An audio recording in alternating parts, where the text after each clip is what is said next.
আসসালামু আলাইকুম ওয়া রাহমাতুল্লাহি ওয়া বারাকাতুহু। ইসরায়েল ফিলিস্তিনিদের উপর যে নির্মম হত্যাযজ্ঞ চালাচ্ছে, এটাকে গণহত্যা বললেও কম হবে। এই হত্যাযজ্ঞর পিছনে রয়েছে আমেরিকার ডোনাল্ড ট্রাম্প এবং অন্যান্য ইহুদি রাষ্ট্রগুলো। আমাদের বাংলাদেশের পক্ষ থেকে আগামী 12 তারিখ বিকাল 3টায়, শনিবার বিকাল 3টায় প্যালেস্টাইন সলিডারিটি মুভমেন্ট বাংলাদেশের পক্ষ থেকে একটি সংহতি ও মার্চ ফর গাজা, একটি লং মার্চ বা গণজমায়েতের আয়োজন করতে যাচ্ছে।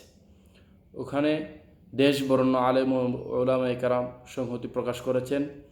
আমিও সংহতি প্রকাশ করছি, আপনিও সংহতি প্রকাশ করুন এবং সেখানে উপস্থিত হওয়ার চেষ্টা করুন এবং সফল করার চেষ্টা করুন। আল্লাহ তাআলা এই গণজমায়েতকে কবুল করুন। বিশ্ববাসীকে আরেকটি বিষয় সতর্ক করছি, সেটা হলো ফিলিস্তিনিদের ইসরায়েলের যে সমস্ত পণ্য আমরা ব্যবহার করি, পান করি এবং ক্রয় করি, এগুলো আমরা বর্জন করি।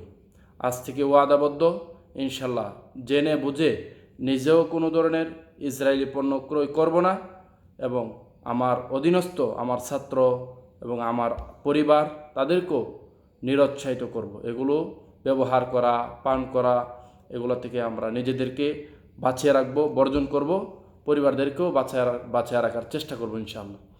সবাইকে মার্চ ফর গাজা সোহরাওয়ার্দী উদ্যানে স্বাগতম। আসসালামু আলাইকুম ওয়া রাহমাতুল্লাহি ওয়া বারাকাতুহু।